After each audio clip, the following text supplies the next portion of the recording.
selamat malam, selamat pagi, selamat sore, selamat siang dimanapun teman-teman menonton video ini. Terima kasih sudah mengikuti video saya. Dan terima kasih juga buat teman-teman yang sudah subscribe. Bagi yang belum subscribe, tolong dibantu subscribe ya teman-teman. Hari ini kita akan video reaction lagi. Ini video dari Indonesia Raya, channel Indonesia Raya, dengan judul dokter saya mungkin dokter kali ya. Dokter Singapura jelaskan kenapa Indonesia berhasil, Melayu gagal.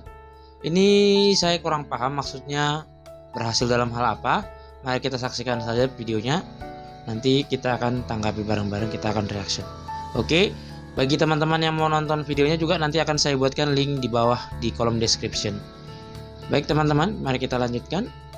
Kita mulai dengan hitungan 3, 2, 1. Kalau kita lihat Indonesia, kemampuan berbahasa mereka itu, walaupun mereka orang Cina kan, orang India pun, tapi boleh bercakap dengan bahasa Indonesia dengan baik sekali dan fasih sekali. Hai guys, jumpa lagi. Kali ini kita akan membahas nasib bahasa Melayu di Singapura yang terancam punah. Kondisi bahasa Melayu di Singapura memang memprihatinkan karena orang Melayu cenderung menggunakan bahasa Inggris. Anak-anak Melayu juga kesulitan menggunakan bahasa Melayu dalam situasi formal. Mereka hanya bisa menggunakan bahasa Melayu kasar atau bahasa percakapan sehari-hari. Ada video menarik mengenai hal ini. Teman-teman, saya nggak tahu ini channelnya siapa, tapi setahu saya ciri khas video ini biasanya ada satu channel yang membahas bahasa Indonesia dan bahasa Melayu, channel Tren Republika kalau nggak salah. Mohon maaf kalau saya salah. Saya nggak tahu ini apakah channel yang punya channel Tren Republika tadi ataukah ini channel baru yang mengcopy dari sana, tapi semoga tidak ya. Tapi yang penting ini kayaknya channel sudah saya sering tonton gitu. Tapi nggak apa-apa, kita lanjut aja dulu, oke? Yang penting videonya kita tonton dulu. Yuk kita simak ya. Right. Kalau kita lihat dalam konteks masyarakat Melayu, masyarakat Melayu misalnya peningkatannya yang berbual dalam bahasa Inggris juga meningkat. Berbual itu bersosialisasi atau ngobrol ya. Yang bercakap Melayu saja menurun, ya, dan yang bersifat dua bahasa meningkat. Right. Jadi ini satu trend yang semakin menjadi reality. Ya. Pada semua usia. Kalau dulu kita mengatakan yang budak-budak kecil akan cakap bahasa Inggeris, atau budak-budak remaja banyak menggunakan bahasa Inggeris. Sekarang realitinya tidak.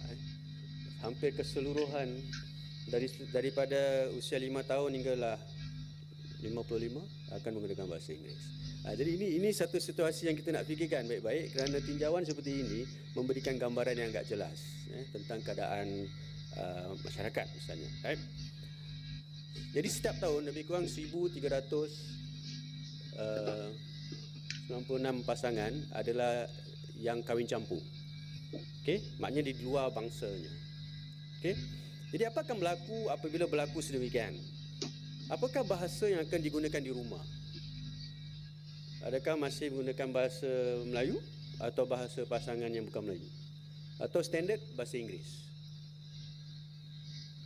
Maknanya akan ada anak-anak daripada keluarga tersebut yang mungkin tidak lagi menggunakan bahasa Melayu atau bahasa Inggeris semata. Jadi bahasa Inggeris sebagai bahasa pertama dalam keluarga tu akan berkembang dan terus meningkat. Jadi ini satu persoalan juga ya. Jadi bila kita kaji bahasa ni, kita juga kaji tentang orang kahwin secara tak langsung. Kahwin campur kekal pada 22% setakat ini stabil, okey, atau mungkin akan meningkat, mungkin ya, kerana lebih banyak orang asing yang akan masuk ke Kota Singa. Datuk nenek menggunakan bahasa Inggeris, kalau kita tengok statistik tadi, dia meningkat 200%. Segi pendidikan juga kita lihat kenaikan orang yang menggunakan bahasa Inggeris daripada pendidikan yang rendah misalnya juga meningkat 200%. Okay. Saya sengaja tunjukkan ini untuk menunjukkan tentang trend yang sedemikian. Okey, jadi ini adalah apa yang didapati dari segi statistik. Jika bahasa dan budaya semakin dipinggirkan, apa yang melambangkan identiti Melayu ini? Tak ada lah. Itu sebab kita menghadapi maut. Tanpa budaya kita, tanpa etnisiti kita menghadapi maut, maknanya kita akan mati. Itu saja. Kita tidak akan wujud, tak akan ada apa-apa lagi.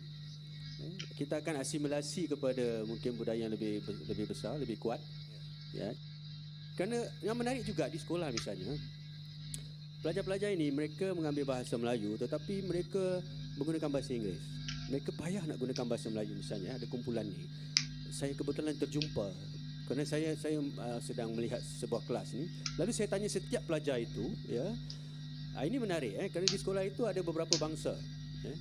Malaysia, Indonesia, Singapura dalam sebuah kelas bahasa Melayu. Right? Jadi saya tanya, kemudian dah habis semua, saya tanya mereka di rumah cakap bahasa apa? Lalu yang Indonesia akan mengatakan mereka berbahasa Indonesia.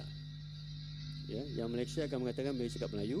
Yang Singapura, okey, dengan nenek cakap Melayu. Right? Dengan mak bapak cakap Inggeris. Dengan adik-beradik cakap Inggeris. Kan? Okay. Rata-rata semuanya dalam 20 tu tak silap saya ada menggunakan bahasa Melayu atau bahasa Indonesia lah bagi pelajar Indonesia. Jadi persoalannya sekarang, kenapa dalam kelas macam susah nak cakap Melayu? Jadi itu soalannya. Kenapa susah agaknya? Jadi timbul tadi, adakah telah dicuci atau apa, atau tanggapan mereka sendiri. Satu lagi aspek ialah mereka lebih mahir bahasa Inggeris daripada bahasa Melayu. Tapi orang Indonesia tidak. Yang kita tahu orang Indonesia, bahasa Indonesia mereka juga Begitulah guys, masalah yang terjadi di Singapura itu juga muncul di Malaysia. Profesor di Malaysia juga pernah mengungkapkan bahwa anak-anak Melayu Malaysia kesulitan menggunakan bahasa Melayu baku. Padahal bahasa Melayu merupakan bahasa ibunda mereka, bahasa yang digunakan di rumah. Nah, di Indonesia yang terjadi sebaliknya. Bahasa Indonesia sebenarnya banyak digunakan sebagai bahasa kedua setelah bahasa ibu atau bahasa daerah. Ya, takut salah cakap, malu nak cakap. Sebenarnya bukan mereka tak boleh cakap. Jadi saya pernah buat satu eksperimen tu, yang mana saya panggil budak tu, kemudian saya beritahu dia, okey, cakap dengan saya bahasa pasar, bahasa biasa, bahasa mak rocker pun cakap dia. Jangan gunakan bahasa baku, tak nak. Dia boleh cakap. Kan? Jadi bermakna dia takut nak gunakan bahasa standard kerana dia takut salah cakap. Tapi dia sebenarnya boleh bercakap. Jadi mungkin ini satu lagi aspek pedagogi lah yang kita gunakan untuk menggalakkan budak itu supaya betul-betul dalam bahasa ibunda misalnya. Benar tu, Dr. Bicik. Saya kalau dalam kelas saya mengajar sastra di NUS itu 3 dalam pengantarnya bahasa Melayu. Sastra klasik, sastra moden dan sastra Indonesia. Kalau dalam kelas satu bicara kerana formal ya. Anak didik saya tu diam, tengok saja. Tak berketik langsung. Tapi kalau dia ajak ke kantin, ya, minum, makan, itu perbualannya rancak sekali. Saya rasa dia 2 persona yang lain. Yang dalam kelas tadi diam, yang di kantin kok. Tapi bahasanya apa? Bahasa itu bahasa apa ya? Bahasa gaulan ya. Bahasa gaulan ya. Jadi saya fikirkan bagaimana. Tapi kalau saya fikir pula takkan pula saya masuk dalam kelas nak mengajar bahasa gaulan ya. Dan saya tidak mampu melakukan bahasa gaulan ya. Jadi saya rasa mungkin tadi persoalan pedagogi ya. Apa dialogsia ya. Dialogsia dalam linguistik, perbezaan antara penuturan dengan apa yang dalam tulisan ya. Karena kalau Inggeris tak, dialogsanya tidak ada, sama apa yang ditulis, apa yang dibicara. Saya rasa ini adalah sisi dalam apa ni. Tetapi tidak ya pada bahasa Indonesia.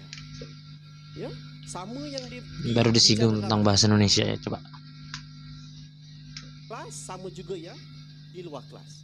Betul sekali. Itu satu persoalan yang sangat penting. Kerana di Indonesia, sistem pendidikan mereka ni menarik. Mereka mengajar bahasa Indonesia, bahasa daerah dan juga bahasa asing. Bahasa asing kalau dulu Belanda lah, sekarang dah jadi bahasa Inggeris. Jadi mereka ada 3 komponen. Dan ketiga-tiga ini diterapkan sama penting. Tidak dibezakan. Dan satu lagi kalau kita lihat Indonesia, etnisiti mereka kuat. Ya, kuat sekali. Mereka keseluruhan, bukan hanya bahasa itu tapi aspek-aspek warisan yang lain dan sebagainya dikukuhkan di dalam suasana pembelajaran pendidikan itu sendiri. Dan yang menarik juga kalau kita lihat kajian di Indonesia misalnya, kita dapati orang Indonesia mereka lebih gemar kepada bahasa daerah mereka daripada bahasa Indonesia pun. Karena di rumah memang pakai bahasa daerah. Contohnya yang di Jawa pakai bahasa Jawa, yang di Sumatera pakai bahasa Sumatera dengan bahasa daerahnya masing-masing. Kalimantan juga demikian.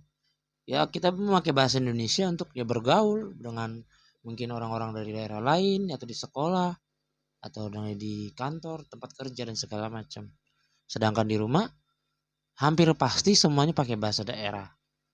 Orang Betawi dengan bahasa Betawi, orang Sunda dengan bahasa Sunda, orang Jawa dengan bahasa Jawa, orang Batak dengan bahasa Jawa, Batak, ya kan? Atau mungkin juga daerah tempat tinggalnya, contohnya orang Palembang, yang orang Batak yang tinggal di Palembang, kalau di rumah pasti ngomong pakai bahasa Palembang mungkin, ya gitu. Jadi semuanya kalau di rumah itu pasti bicaranya dengan bahasa daerah karena itu adalah bahasa sehari-hari. Tapi kalau udah ketemu dengan orang-orang atau teman-teman dari daerah lain akan berbicara dengan bahasa Indonesia biar sama-sama mengerti. Menarik. Jadi di situ letaknya di mana kemampuan berbahasa mereka itu, walaupun mereka orang Cina kan, orang India pun, tapi boleh bercakap dengan bahasa Indonesia dengan baik sekali dan fasih sekali kerana aspek etnisiti itu dikukuhkan dan ditekankan sejak kecil lagi di Indonesia misalnya. Mungkin juga ya, kerana dia dianggap sebagai bahasa kedua, maknanya dia ajar di sekolah bahasa nasional, tapi dia kan bukan bahasa ibunda kan, jadi dia ajar secara formal dengan intensiti yang dengan kita ni kan kat rumah dah cakap Melayu, atuk dah cakap Melayu, dengan andaian tak apalah masuk dalam kelas, cikgu aku pun sama apa, ya. Jadi ambil sambal lewa, akhirnya tak menjadi, di rumah pun tak jadi, di sekolah pun tak jadi. Itulah guys, masalah bahasa Melayu. Faktor lain yang tidak dibahas dalam video tadi adalah bahasa Melayu gagal karena tidak digunakan sebagai bahasa pengantar pendidikan di Singapura. Adapun bahasa Indonesia jelas digunakan sebagai bahasa pengantar sejak dari taman kanak-kanak hingga perguruan tinggi. Terima kasih sudah menonton sajian kami, sampai jumpa lagi. Oke, udah habis. Baik teman-teman, itulah tadi videonya. Saya menambahkan sama dari omongan mbaknya tadi.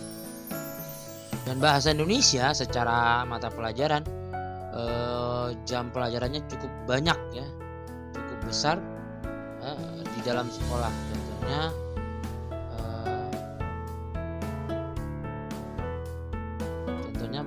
rata-rata pelajaran bahasa Indonesia di sekolah itu pasti jam pelajarannya